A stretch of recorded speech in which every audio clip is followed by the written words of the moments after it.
The witch hunts that turned Christian Europe into a continent of fear. In 1628, a 9-year-old boy was led into a courtroom in Würzburg, Germany. He wasn't there to testify. He was there to confess. Within 3 days, he had named 14 adults. Within a week, he was dead. His execution was recorded in official documents. His name was added to lists that stretched across pages, and then the process simply continued. What happened in Europe between 1560 and 1660 killed tens of thousands of people. But the killing was never the point. Something else was being built. Step by step, case by case, body by body. A machine that didn't need fuel. A machine that didn't need belief. A machine that only needed repetition. By the time it stopped, entire towns had been emptied, families had been erased, and everyone left standing had learned the same lesson. Stay quiet, stay invisible, and never ever stand out. This is the story of what that machine actually did. Not the folklore version, not the simplified version you learned in school, the documented version. Every subscription helps us recover one more erased voice. The one with names, dates, and procedures recorded in court archives that still exist today. And why it worked so well that parts of it are still running today. The witch hunts are often placed in the medieval period, in the Dark Ages, in a time of ignorance and superstition before Enlightenment arrived.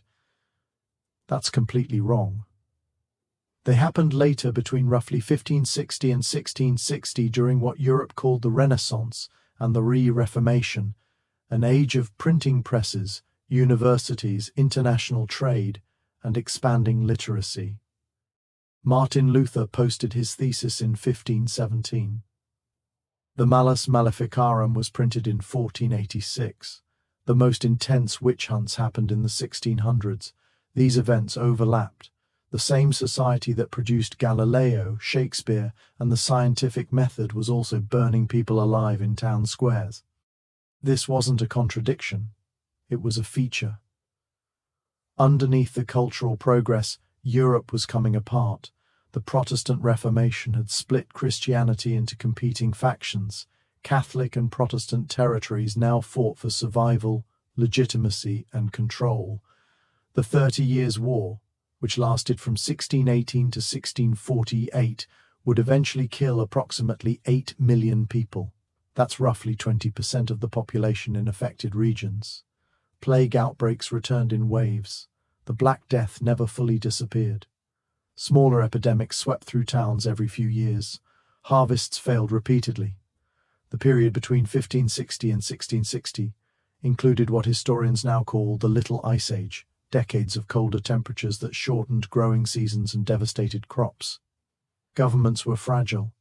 Borders shifted constantly. Local authorities competed with regional powers. Kings fought with nobles. Everyone fought with everyone else. And in the middle of all this chaos, ordinary people were trying to survive.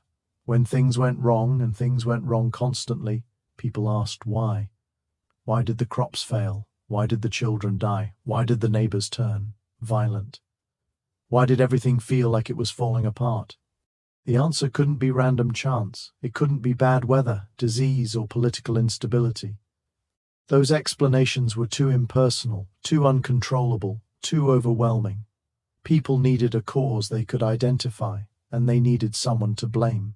The devil, not as metaphor, not as symbol, not as distant the theological concept, as an active present force working through human agents to destroy Christian society from within. This belief was nearly universal. Protestants and Catholics disagreed on almost everything: worship practices, church authority, salvation, the nature of faith itself. But they agreed on this: Satan was real, his servants were real, and they lived among ordinary people disguised as neighbors working to bring about the end of the world. When crops failed, it wasn't weather. When children died, it wasn't disease. When communities fractured, it wasn't politics. Someone had made it happen, and that someone lived nearby. Certain people attracted suspicion more than others. The pattern was remarkably consistent across different regions. Widows without family support, Women who lived alone after their husbands died had no male protection and little economic security. They were vulnerable and visible, healers who used herbs and charms. Folk medicine had existed for centuries, but now these practices were reinterpreted as demonic. Midwives present when births went wrong, infant and maternal mortality rates were extremely high. When tragedy occurred, the person present became the explanation. People who argued with neighbors, a dispute over property, livestock or debts could linger for years. When misfortune followed, the argument was remembered. People who didn't attend church regularly. In a time of religious warfare, irregular attendance signaled something. People who were simply disliked. Sometimes there was no clear reason, just years of accumulated resentment, envy, or discomfort. Once someone was named, they became the explanation for everything that had gone wrong. The failed harvest 3 years ago, she must have cursed the fields. The livestock that died last winter. He made a pact. The stillborn child. She was there when it happened. Fear didn't require evidence. It required a name. In that year, 2 German inquisitors, Hinrich Kramer and Jacob Springer, published a book, Malleus Maleficarum, The Hammer of Witches. It wasn't the first text on witchcraft. Books about magic, demons and evil had existed for centuries. But this one was different. It was systematic, organized, procedural. It explained how witchcraft were. How witches operated, how they were recruited by the devil, how to identify them, how to question them, and most importantly, how to justify what came next. The book was printed across Europe, translated into multiple languages, distributed to courts, churches, and legal authorities. Between 1486 and 1600, it went through 28 editions. It became a reference manual, and it normalized a process. The Mallas made several key arguments. First, witchcraft was real, organized, and widespread. This wasn't folklore, it was an actual conspiracy. Second, witches operated in secret. They hid among ordinary people. They appeared normal. This meant anyone could be a witch. Third, witches would always deny their activities. Denial was expected. Therefore, denial was not evidence of innocence, it was evidence of deception. Fourth, physical evidence could be found on the body. Marks, scars, or areas insensitive to pain indicated a pact with the devil. Fifth, confession was the goal. Everything in the process was designed to produce confession. This logic created a closed system. Accusation triggered investigation. Investigation always found something. The accused always denied it. Denial proved guilt. Interrogation produced confession. There was no exit. Once the Mallas established the framework, courts across Europe began following similar procedures. The process had distinct steps. Step 1. Accusation. Someone makes a claim. A neighbor reports strange occurrences. A relative mentions suspicious behavior. Sometimes a child repeats something they heard. The accusation doesn't require proof. Suspicion is sufficient to begin proceedings. Step 2. Arrest. The accused is removed from their home, usually without warning, often at night. They're taken to a cell, separated from family and community. This isolation serves multiple purposes. It prevents them from fleeing, it prevents others from helping them. It signals to the community that the authorities have taken action, and it begins the process of breaking down the accused's sense of reality. Step 3. Examination. The body is searched for marks, moles, scars, birthmarks. Any irregularity becomes potential evidence of a devil's mark, proof of a pact. Sometimes areas of the body were pricked with needles. If the accused didn't react either because of natural insensitivity or because fear had numbed them, this was recorded as proof. The examination was often conducted publicly or semi-publicly. The humiliation was intentional. Step 4. Interrogation. The accused is questioned. Sometimes physical pain is applied. Techniques varied by region, but included thumbscrews, strappado, hanging by bound arms, leg vices, and stretching racks. But pain wasn't always necessary. Exhaustion was often more effective. Sleep deprivation, days without rest, constant questioning, disorientation, loss of time, hallucinations. The accused would be woken every few hours, questioned, then returned to the cell, then woken again. After several days, most people couldn't think clearly. But here's the critical part. The interrogators didn't wait for the accused to invent a story. They supplied one. You flew through the air at night. You attended a gathering in the forest. You met the devil there. He appeared as a man dressed in black. You signed a pact with him. You renounced God. These weren't questions. They were statements. The accused, exhausted and terrified, eventually repeated these details back. Sometimes word for word, this was recorded as confession. A confession didn't end the case, it expanded it. Because after the accused confessed to their own activities, the interrogators always asked the same final question. Who else was there? Who else attended the gathering? Who else made a pact? Every name led to an other arrest. Every arrest led to another interrogation. Every interrogation produced more names. The system fed itself. The process worked because it was consistent. The same steps were followed in village courts and city tribunals, in Catholic territories and Protestant regions, in wealthy areas and poor ones. Everyone knew what would happen once someone was accused. And that knowledge changed behavior. People stopped defending their neighbors because defending someone accused of witchcraft made you suspect. People stopped questioning the authorities because questioning the process made you suspect. People learned to stay quiet because silence was the only safe position. The Prince Bishop of Würzburg, Philip Adolphberg, oversaw one of the most intense witch hunts in European history. In just 5 years, at least 900 people were executed in his territory. The accused included people from every level of society, children as young as 7 years old, university students, priests, city councillors, the vice-chancellor of the university, relatives of the judges overseeing the trials.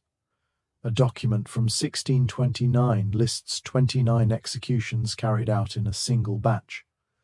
Among those names, a girl of 9 or 10 years, a boy of 12, the prettiest girl in Würzburg, a student who knew many languages, a wandering boy of 12. Another list from the same period includes Goebbels' child, the prettiest girl in town, a boy of 10 who went to school, 2 strange boys. Age offered no protection, education offered no protection, social status offered no protection. The process consumed whoever was named. There was another dimension to what happened in Würzburg. When someone was convicted of witchcraft, their property was seized. The costs of the trial, the imprisonment, the interrogation, the execution were charged to the accused's estate. If they owned land, it was taken. If they had savings, it was confiscated.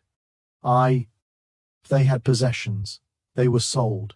In some cases, the families of the executed were left with nothing. In other cases, the families themselves were accused next. This created an economic incentive structure. Trials generated revenue. Confessions produced more trials. More trials generated more revenue. The machine became self-sustaining. 60 miles away, Prince Bishop Jan Georg II Fuchs von Dornheim pursued his own campaign. He built a specialized facility, the Druden House, the Witch House. It was designed specifically for processing witch trials. Interrogation chambers, holding cells, administrative rooms where confessions were recorded and property transfers were documented.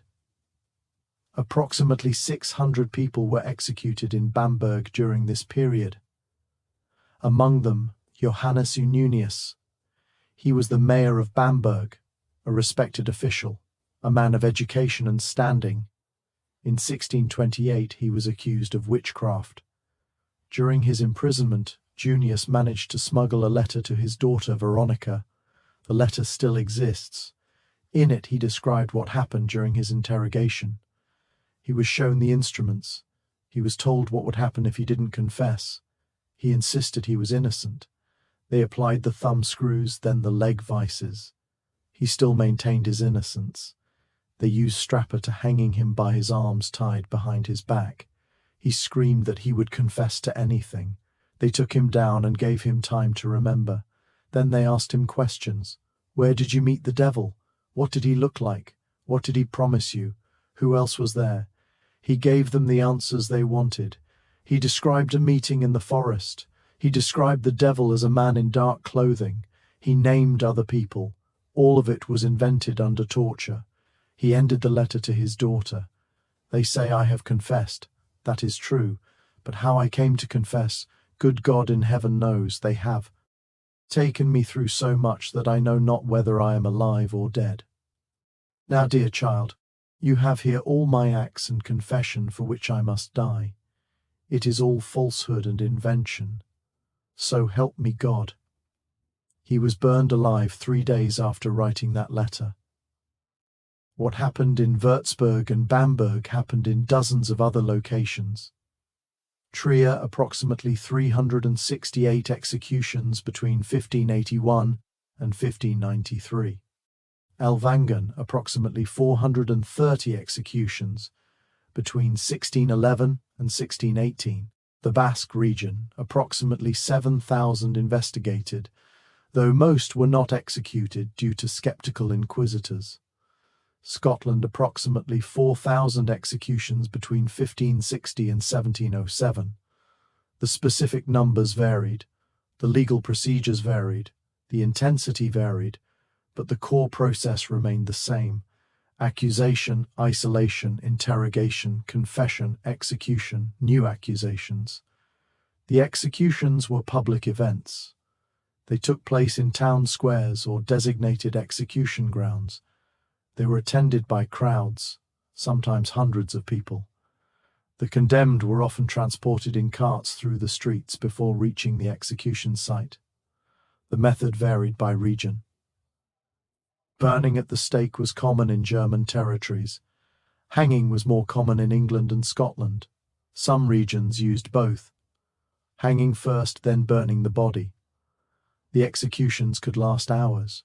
They were designed to be witnessed. The audience wasn't there to mourn. They were there to watch. They were there to learn. That accusation was more dangerous than guilt. That defending someone made you suspect. That the process was more powerful than innocence. That asking questions was risky. That survival required silence. The executions taught everyone watching how to behave, and that lesson was reinforced every time the process repeated. The witch hunts didn't continue because everyone believed in witchcraft. They continued because the system had become self-justifying. Each execution proved that witches existed. Each confession proved that the interrogation methods worked. Each new accusation proved that the threat was ongoing. The machine produced its own evidence. Courts could point to confessions as proof. Officials could point to executions as results. Communities could point to the next accusation as justification. Questioning the system required admitting that previous executions might have been wrong. The confession never arrived on its own, and without it, the entire mechanism stalled. Confession was not a detail of the process, it was the core. Without confession, doubt crept in. With confession, everything that followed became acceptable. Once the accused spoke the words, the system no longer needed proof. Guilt had been declared by the person standing trial, often publicly, often repeatedly. How those words were obtained was irrelevant to the official record. Whether they were forced through pain, deprivation, or suggestion did not matter. What mattered was that the confession existed, written down, signed, witnessed. From there, the process fed itself. Trial records were reused as precedents. Confessions from one case were cited in another. Manuals outlining how to interrogate suspected witches were copied, shared, and taught. Judges and officials who gained experience in one region relocated and carried their methods with them. There was no single authority coordinating this expansion. It spread through imitation, through habit, through repetition, One of the most unsettling developments came with the involvement of children. Children were believed to be especially susceptible to supernatural influence. At the same time, they were seen as innocent witnesses, too young, it was assumed, to fabricate elaborate lies. Their testimony carried weight. In practice, it carried devastating consequences. In several regions, accusatio NS made by children ignited large-scale trials.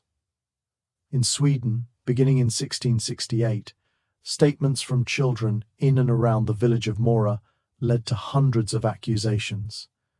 In Salem, Massachusetts, in 1692, claims made by young girls triggered a chain of arrests that ended with around 85 executions. The pattern was consistent. Children were questioned repeatedly. They were guided towards specific answers. They were praised when they described the right visions, the right meetings, the right names. Over time, they learned what adults expected, and they gave it to them. The system began to falter only when it turned inward, when judges, clergy, city officials, and members of the nobility started appearing among the accused. Concern spread, not for justice, but for safety.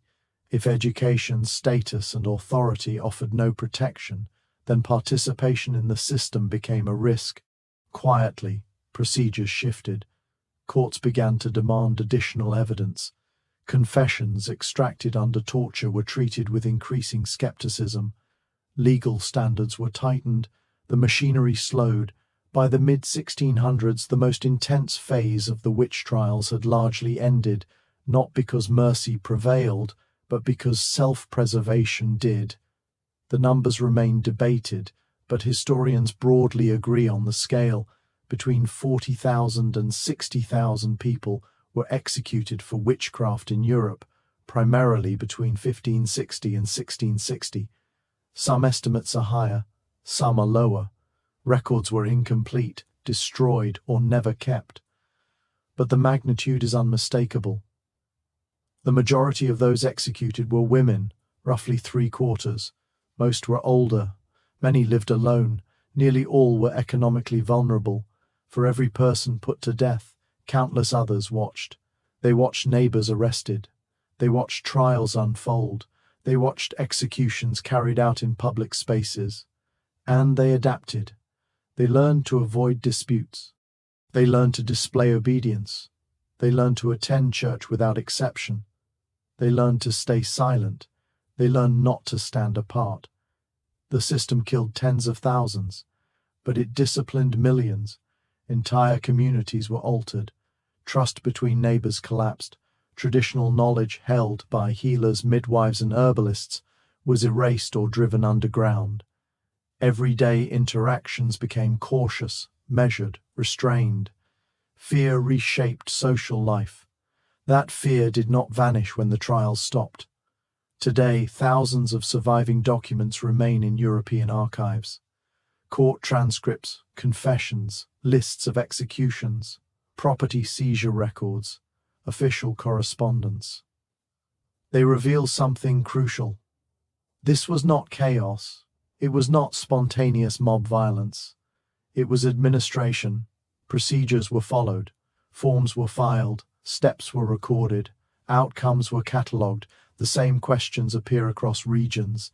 The same narratives repeat. The same confessions surface again and again. The witch hunts did not uncover witches. They produced confessions. They transferred property. They enforced conformity. They demonstrated authority. They taught societies that the fear of accusation was more powerful than the pursuit of truth. The executions were the most visible outcome, but they were the smallest part of what happened. What truly endured was the template, a model for controlling populations through suspicion, a model for extracting admissions that legitimize predetermined outcomes, a model where procedure outweighs reality. That template did not disappear in the late 1600s. It was reused, refined, rebranded, different enemies, different language, different justifications. The same machine. The witch hunts ended centuries ago. The system they revealed never did. And the most disturbing histories are not the ones that feel distant, but the ones that show us how far. Milliard. These patterns still are. This is Curious Historians. And we keep examining the parts of history that were never meant to be comfortable.